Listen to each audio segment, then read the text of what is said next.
You've done with Souk, the work that you're now doing with Amazon has been an inspiration to many of us in the space. We're looking forward to sharing a few thoughts with us today. Thank you for having me.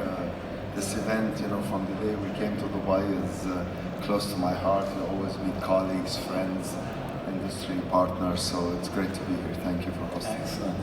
Ronaldo, we're going to get straight into it. So the first question I have is, we'd like to discuss the process and the learnings from the 2 years building up to the acquisition with Souk. What did you successfully focus on to drive growth, and what would you do differently now? So I mean, the 2 years prior to the acquisition were probably our fastest growing 2 years, where kind of we went from being a small company to a super large company. If you look back at that journey, the trigger points for those growth were, we looked at our overall customer journey till then, and we realized as the site was scaling and more merchants were on the platform, on the site, we saw a lot of friction with payment, with logistics, and we had taken an internal decision. While cash on delivery was a big part of our business, we did want to make sure that ultimately electronic payments is something we can offer and do very well on the site, as well as when we wanted to speed up the delivery, focus on the problems around logistic and last mile and how packages end up with our customers. So we built a company called Payfort, which is our kind of payment processing service. Not only us, but many other partners and merchants and companies uses it. And also Q Express, which was kind of our last mile delivery network, in addition to Wing, which was kind of a delivery sharing application similar to the ride sharing app. Yeah. So a lot of focus on what makes the journey overall work from a customer perspective. Payment, logistic were big pain points and touch points with customer. And as we were scaling, it felt like there are problems in this region that no one had looked at carefully, and to be able to scale, we needed to get those right. So while all the stuff was happening on the site, and we did our White Friday events and all the sales, I believe the real drivers were taking customer insights backwards and making sure we focus on solving them and building the pipes for the region, not only here, but across the Arab world. Yeah, it's incredible because you were driving that growth in such a green market. You were having to actually own areas of the business that in more established markets you wouldn't necessarily have to own, such as a last mile delivery, such as a payment situation.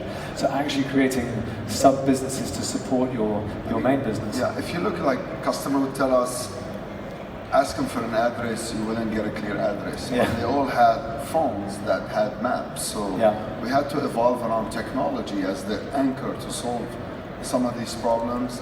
Again, in payments, many people had credit card, they don't trust to use them on a website. On a phone, it gets a bit more complex. So you have a PIN coming from a bank that you have to copy from one message, place on a checkout page. So there were a lot of pain points of customers that I thought were you need to solve and remove the friction, and those were key drivers. And as the business scaled, we had more data, we improved them, we invested in the tech, and obviously we shared that tech with many other partners. So it was a win-win for us and for everyone else using the technology. You obviously did a lot right. That's shown in the exponential growth that happened over those 2 years. What are the things that you would do differently now looking back? I don't think we did everything right. So I give you an example. When we launched Souk, many vendors and businesses initially wouldn't work with us. So we made the platform open. We had individuals list used and new product. We had a car section. We had a real estate section. And then in time, we noticed that to be known for something, be good at it, we had to do less to grow. Okay. And we retired auction. While we were the number one auction site, we retired our car section. We were probably number 1 or 2 car sites. So there in the journey, you just learn, adapt. We were super focused on making sure we serve customer well, and then we evolved to become a B2C with trusted partner for vendors and brand. And customer wanted new items, they wanted them delivered fast, they wanted larger selection. So I think along the way, you make a lot of small decisions that in hindsight you need to just say, they were not working, they're not where we want to go, they're not our growth driver, and just learn from them and fail fast and move on and learn. acquired some companies, those didn't work well. We had a flash sale fashion side during the crisis. Yep. There were abundant inventory, so that model then made sense. But then fast forward 2-3 years, we build our own fashion section within Souk. So not everything you do right from the outside.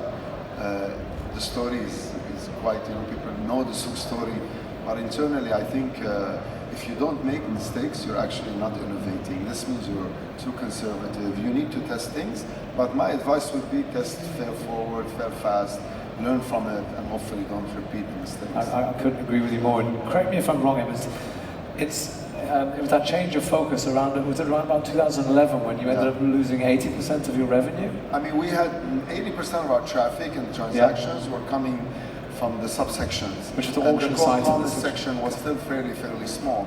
But I think we were not able to focus. We were just like, there were teams working on all the sections. And I'm like, this is where we need to grow. If you look at retail is a massive industry, multi-category, and we need to do that right. And it's hard when you're telling someone, trust us and we want to take a transaction online, and then the second section is saying, give me your phone number, you're going to have to call the seller and go meet him to buy a car. Like, it just didn't work together. Yeah, and do you think that entrepreneurs that might be in the audience here, when they're looking to get into this space or something similar, do you often see the mistakes that they're actually trying to do too much, and the real success can be found when you actually start to focus and double down on one direction? You have to kind of pulse the data, what customers want, what is working on your side, the opportunity size of what areas to focus on. Obviously, you can't be everything to everyone. Sure. So you need to, I think focus drives depth, and depth drives innovation. And then when you have innovation, obviously you become a likable service to customers. An example for that, again, when we transitioned from like an app website to an app business totally on mobile, how we went through that. Initially we said, okay, we're going to build an outsourced mobile app. Everyone is downloading these apps. And then we quickly realized that the dynamics of how these apps work and the technology you need is very, very different than running a website. So instead of going from an outsourced to acquiring a company to actually putting mobile in every team, that every person within the organization, the sellers, the warehouses, the driving teams, the checkout, the application, the payment team is focused on our app. So it's just a journey, but whenever you find the signals of what customers want, working backward from them, just double down, and that's how you get growth. Interesting. Well, one of the things we talk about internally in the agency as well is with regards to internal culture being such a core driver of exponential growth. Can you explain for the audience a couple of things that you might have done with Souk in the early days to foster that high growth culture? Yeah, so initially I think the team was small. We didn't have a lot of capital. We needed to be close. We needed to celebrate often. So I read a book called The Gung Ho Book, and it's about how you celebrate, how your work matters. And I thought that was for that stage for us early on, super important. We had a bell when transaction hit 100. We rang the bell, everyone was happy. Like the movies. Right? Like just kind of get people motivated and focus on a small mission, and the inner team dynamics have to be super close to be able to kind of, like, this is where we're going, we know we're small. So, but then as the company evolved, when you hire your like 100 person, second 200, 300, you start going to offices, meeting new people, and the pace of change, then you have to draw back and say, okay, I think it's time to build some good core values that drive conversations with different team members. I remember like we had growth, trust, wowing customer, do whatever it takes, initiative, innovate, have fun. Okay. And we would drive many team conversation around those values as we celebrate, as we have a disagreement. I'm like, okay, based on this value, you did a good job here. Like, just have that lingo, and I think that built a very close Souk culture. And we had like a saying, once a Souker, always a Souker. Because once you've gone through that culture, you have a very unique characteristic as a leader, as an individual. So I think the next question is probably an obvious one. How did that change with the integration of Amazon, and how have you, what steps have you taken? So it's kind of funny, Amazon has something called the leadership principle. Okay. About 5 out of our 6 value map directly to Amazon value. So I think part of the assessment, if this is going to work, obviously the people component of mergers is super, super important. Yeah. That's where things become very tricky. If you have a totally different culture, you either have to decide, okay, I need to leave this team alone because that's their culture and that's how they operate. But for us, because we are in a very similar business as Amazon is, it was very important that culturally we can make that work. Obviously, Amazon has a different cadence and how they do things from soup, but we drew upon these key leadership principles that we had in our value system that Amazon had. We tried to initially really work to make those work super well, and then work incrementally to add from there. What steps did you take to really drive that integration? So I think, obviously, it's a journey. We focused a lot early on, before we migrated the technology, before we obviously may just switched the Souk app in the UAE to Amazon. Before we did all that, we focused a lot on the people, way of work. Even on the Souk side, we started adopting a lot of the Amazon practices as a way to get the two teams integrated. I hired and brought over many good people. One of the amazing things for me working at Amazon is just how many good, smart people you meet. You know, like we always build a team. We know each other. We know how to work. But then, as you come across the different teams within Amazon, it's just super exciting.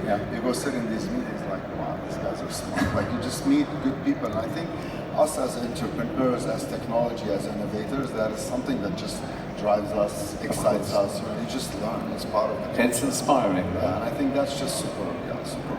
Interesting. I didn't know. I thought we knew a lot, and then you go in, and you just, in every area, you just find awesome people that just really love what they do. They're passionate about innovation. And Amazon also over-index on customers, customer centricity. A lot of how technology and innovation is driven backwards from a customer. So we have something called the PRFQ, where you sit in the first meeting and you actually write your innovation from a story of how a customer would read it. So you always think of the customer backward, and I think those are some of the pleasant learnings that we had to go through to learn, and I think it just makes what we roll out and what products we are featuring just a lot better, because they really solve customer pain points, and what problem we're trying to solve becomes super clear, because you always have kind of the voice of customer into everything you do. Okay, in terms of the systems and processes that you're using to manage that integration, what are some of the challenges you faced with regards to systems integration between the businesses? Obviously, we're in different locales. Amazon wasn't here in the region. We have our own delivery address, things that we need to map around how our region works, but also we have a lot of work to do on the language, right to left versus left to right, getting a lot of the Amazon tools to support some of the languages, the content, translation, machine learning. Those are some of the more innovative things that had to take place early on to get us to obviously that we're able to cut over. And the journey is not done. We still have more markets, a lot more work. It's a roadmap. But I'm excited. We brought Kindle in Arabic. We're innovating around content, allowing Arabic content to be published all across the world. We're enabling merchants in this part of the world now to be part of a global network. So really connecting the entrepreneurs and the brand owners here across the world. So there's a lot that happens, and mostly if you look at it also on your teams, like our teams now are working with global teams, so I'm seeing them progress. They're being integrated part of global technology, and in the beginning it's like, okay, these guys are leaving us, going to another team, so you have that like a bit of sorrow, like I want this team, this is my team, but then you see the opportunities you're creating for them, for their families, for learning, for new leaders that are coming up, and that's just part of the journey. That must be incredibly inspiring for you as a leader, but also for the teams themselves to feel that they're part of that. If I have someone like from Jordan that works on the Alexa team and innovating around that, like that's just like for them, it's like a life-changing journey as well. So for us, it's just like seeing that happen. It's just super. So it's good to work with the people, make sure the cultures are integrated. I think that comes before you integrate your overall business. And then luckily with us, Amazon's business is not very different than ours, done at different scale, obviously. So we had to make sure, like, just localization, making sure for customers in this part of the world, what we offer is more. We know customers want more choice. We know always they don't want to pay higher, they want to pay lower. And obviously speed of delivery, we launch same day, next day, fulfilled by Amazon. So when we launched, because Souk was an existing business, we had to launch quite a bit of a deep stack, so that took us a bit of a while to put it all together. Okay. We're here. Interesting. One of the one of the challenges that founders face, especially when they go through the growth that you've seen with Souk and now through into Amazon, one of those challenges is how granular within a business and how strategic to be. And you're often getting torn between the two. What advice would you have for those that are facing some of those challenges? I think as a founder, I'll speak about myself. There is a point where you're passionate about an idea and you're the founder, and suddenly you realize you have a team. You actually been raising capital, building a team, and you need to switch from I think a founder mindset to a leader mindset. Like, okay, this is where we're going. I know we're going to get there. You need now to help me. Tell me how do I get there versus this is what I want you to do. But you always. But you have to. You get drawn back at Amazon deep dive. There are points where you feel, you know what, I want to learn more. And there's nothing wrong with that. I see these anecdotes from customers and I want to act upon them. I want to go deeper. And I think in areas where if you're passionate about, and as a leader you get to choose what you want to be passionate about, so that's a plus. So I think you can deep dive and be, but I think you need to learn how to evolve from this founder mindset to a leader mindset. And that allows your team then to kind of scale in the same way. They become the managers, they become specialists, they take care of some of the areas that you felt initially were deep to you. But I can tell you for sure, like Omar runs Payfor, he knows 10x more about payment than I do. I may have some ideas of things I want them to do, but ultimately, now that I'm a leader and we have Omar, we have to make it. And we at Souk, we had 7-8 companies. We had Payfor, Helpit, Wing. We invested in InstaShop. So I always believe in this founder mindset. But you had to, at one point also, you evolve and you're the leader. Okay, he's leading this. He knows it better. That's what he goes to bed thinking about. And you have to build that mentality. But I think it's key that the team around you are a builder mindset. Right? So they like to build, they like technology, they like themselves to create, and they have that, mission behind them to drive their growth. Or else they're just, won't be as successful. And then you can entrust them more, but they actually are able to deliver. I did hear a story that maybe not too long ago you were actually in the call center. And this was at a talk that I heard you do a little while back, and you were actually fielding calls in the call center and actually right from the coalface understanding exactly where some of the issues were, and then taking that back into management. So when we started Souk, it was my desk and 3 call center agents, so that's no different now. Okay. It looks a little bit different now though, right? Sometimes on a Saturday, you just, like no one is there. Office, your call center obviously is 24/7 or operates most of the weekends, and you just walk to the office. You see a few people, you have a chat, and then like I would gravitate to the call center, and then you're like listening. I'm like, okay, I think this is what the customer is all about, and then you start talking to them, and you get a different perspective. And I think for us, because we're in a B2C consumer-facing brand, consumers interact with us. Each one has a different case. I think you have data that drives 90% of your decisions. But sometimes you have anecdotes from that data that helps you kind of home in on an issue that's not very clear from the data that you see. I'm like, okay, this is something worth looking into. But then you need to put a mechanism in place of how we take that and actually improve the journey backwards to the customer. The question I have with regards to blind spots, when you were growing, certainly in the previous 2 years prior to the acquisition, and then you went through that process, for anyone in the room that might be potentially going through that or certainly planning towards that, what were the key blind spots that you didn't see before the acquisition that only looking backwards become clear? I mean, with e-commerce, we have a strong physical part of our operations. So, you have the app, you have the site. Many digital businesses, the delivery or the distribution is digital. So scale is kind of what happens on the website, and then the delivery of images, videos, network. You kind of need to manage one stack.